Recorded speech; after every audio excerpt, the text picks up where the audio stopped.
Hey everyone, this is Sonya from Sonya's Quilts and Embroidery, and tonight I am going to share with you how to make my grandmother's potato cakes. First of all, you gotta have grandma's kitchen, and I just so happen to have one. This was my grandmother's kitchen. When we moved here 6.5 years ago, I had just started making quilts for the public and that sort of thing, and I haven't had a chance to. There was a lot of things I'd like to do to this kitchen. Hadn't had a chance. Somebody at some point put some contact paper on the original paneling and it stuck on there good, so just excuse all of that and concentrate on my grandma's stove. This is not the original stove that she had. This is one that she replaced it with her original stove. My oven, which you can't see, but the oven, when we moved into this house, the oven was original to this house. And it was kind of a funny story. When we moved into this house, we bought this house and moved into it after she passed away. The oven, the thermostat was out on it. It would get hot, but it would get hotter and hotter and hotter. It didn't stop getting hot. It was just hotter.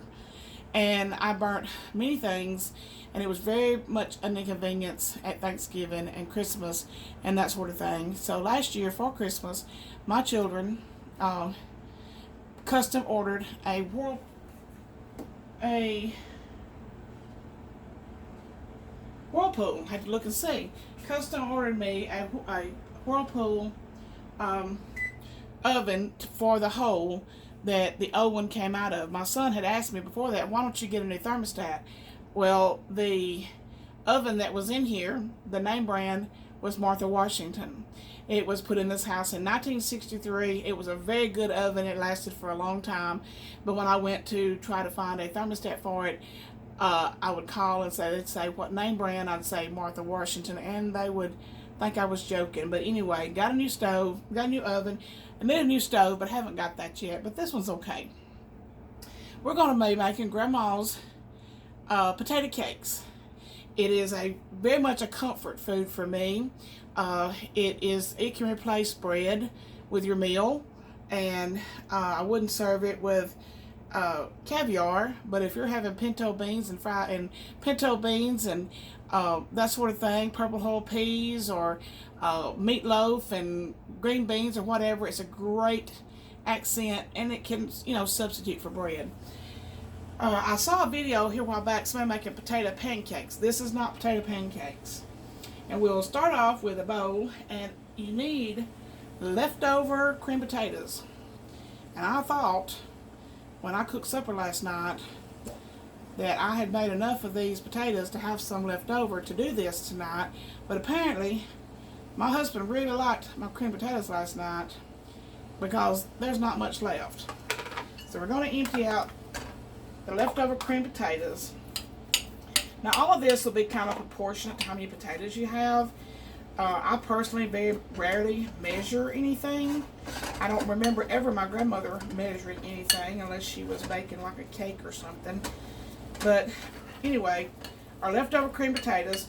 Now my husband asked me about instant potatoes one day. I can't honestly answer that because I've never made these with instant potatoes before, but I have a feeling they would just fall apart. So I like to use regular cream potatoes. And we need 1 egg.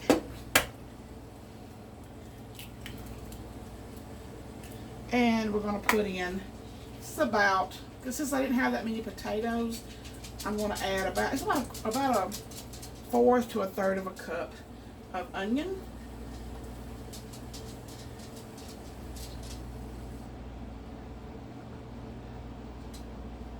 And some salt, just a little bit of salt, and some black pepper.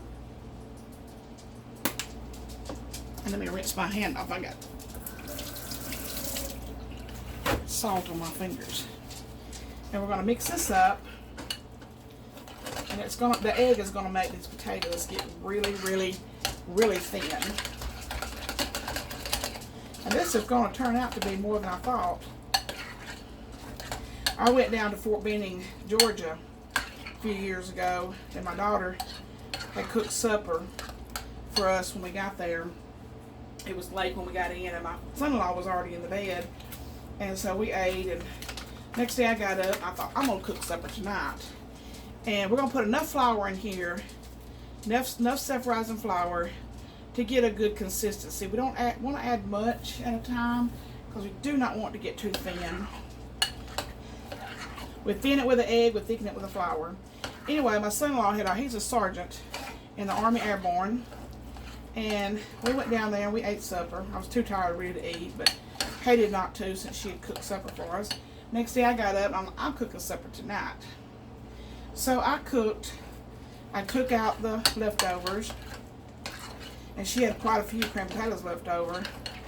And so I took those cream potatoes out and made these. And my son-in-law is too polite, I guess, for a country boy, because he kept saying, if anybody don't want it, I'm going to eat them last potato cakes. And I'd say, go ahead. If anybody don't eat them, I'm fixing to get them. I said, go ahead, I'm done. Eat all you want of them. And he'd eat until he eat all of them. Alright, we're going to take out our skillet. Grandma would have used an iron skillet, but she might not have ever had these Pioneer woman. My stove has about had it. Still gets hot though. We're going to put a little bit of vegetable oil in here. Don't take a whole lot. It might take more if it was an iron skillet, but about that much. That's probably too much. Pour some of it back in.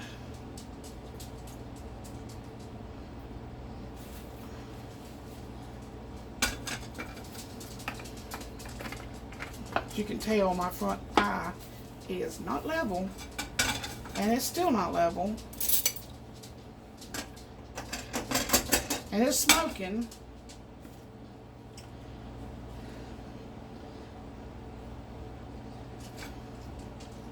Must be something in that eye. Oh well, it'll burn itself out.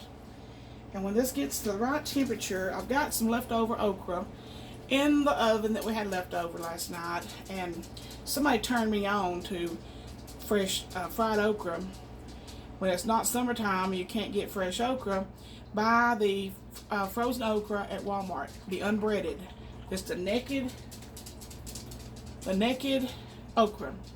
And it's already sliced up, and I put it on a cookie sheet, lay about 2 layers of paper towels down, put it on a cookie sheet, and let it thaw out for a couple of hours. And then come in, I put some cornmeal, salt and pepper in a Ziploc bag, and then I add my okra, shake it up good, and it's just like fresh okra. It's really, we really enjoy it. But I've got some of that left over. I'm in a very low temperature in the oven, and I think my pan is just about right.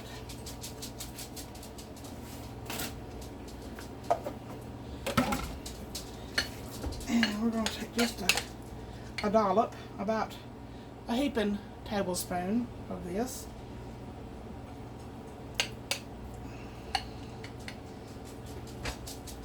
And I guess it's not as hot as I thought it was, but it's okay.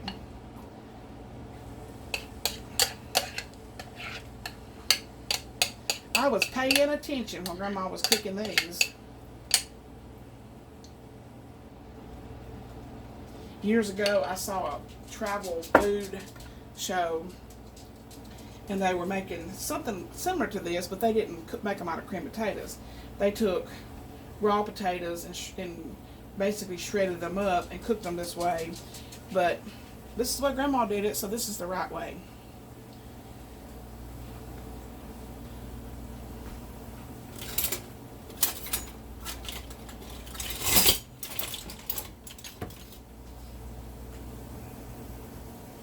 And we're just going to let those cook a little bit. Scoot it over just a little bit.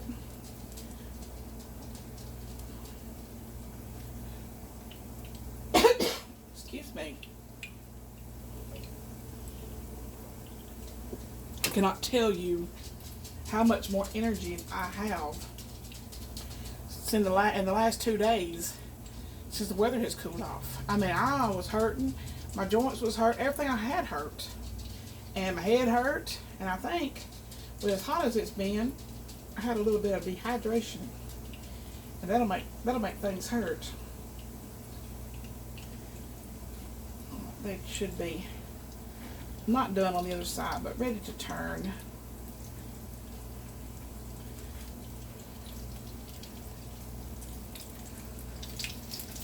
Gigantic spatula. And they'll start getting golden brown.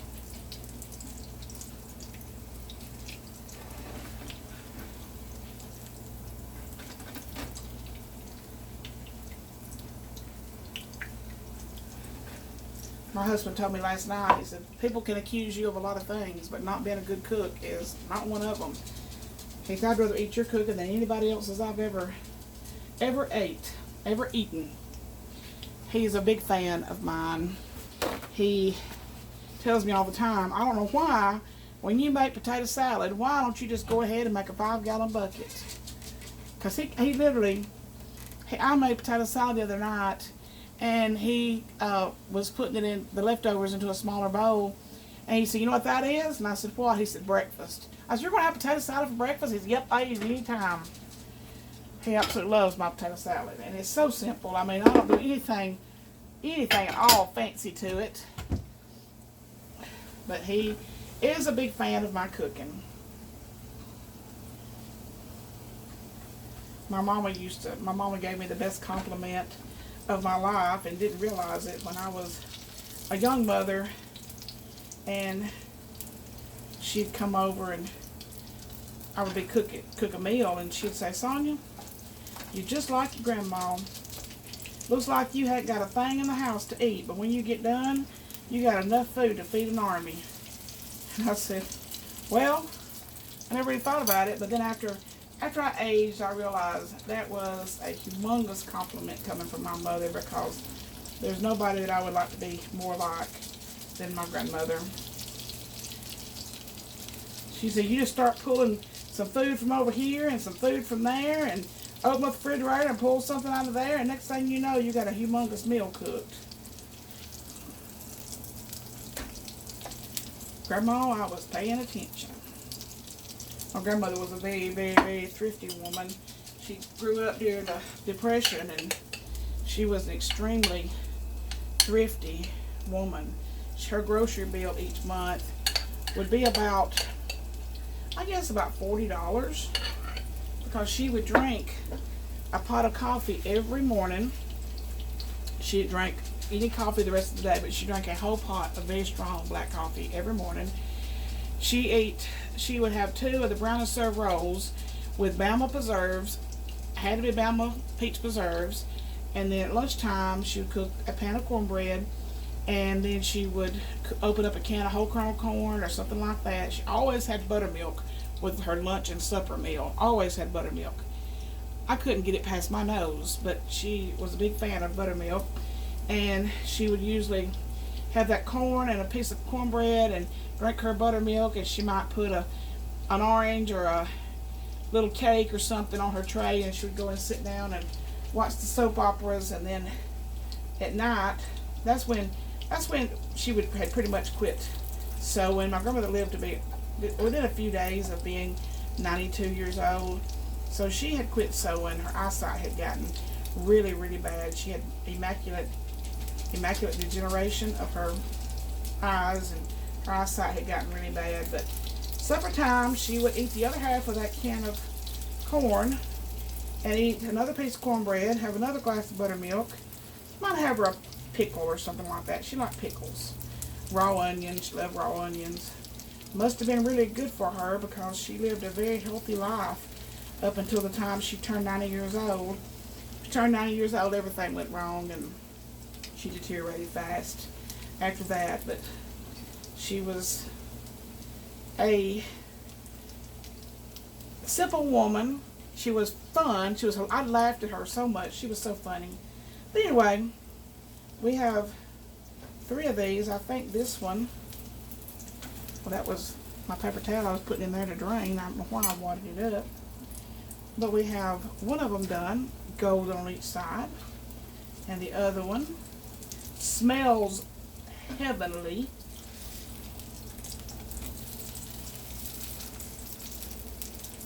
don't want them to burn.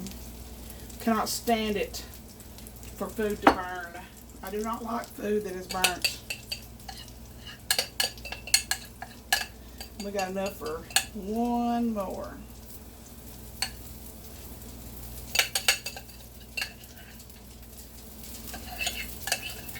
Now I am not going to eat 5 potato cakes for this late of a supper. I did heat up my leftover okra. Put my salt away and my flour.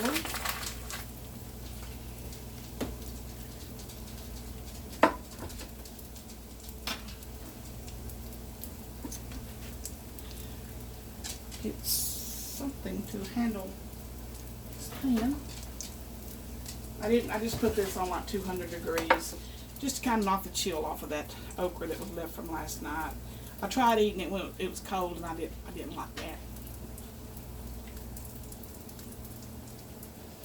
But I have me some potato cakes and some fried okra and some sliced up tomato, and then I will either go back out to the shop or cut out some t-shirts in the house for my t-shirt quilts.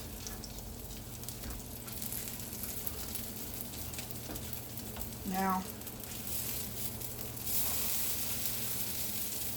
if you're a teenager, you probably won't like this because it's not going to have ketchup slathered all over it or ranch dressing.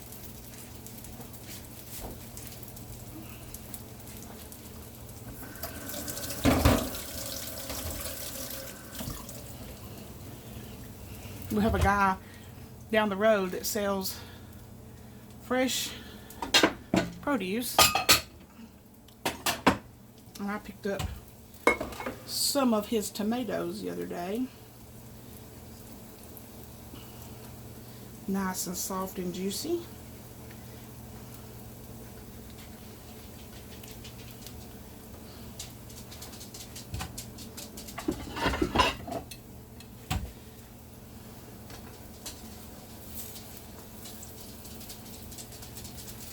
I just tore these. My spatula is too big for this skillet.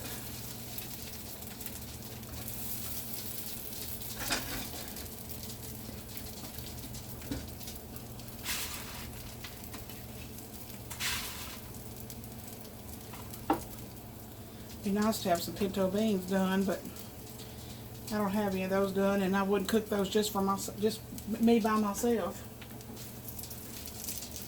My little grandson Noah, he is 7, and he loves okra. Eats it like candy.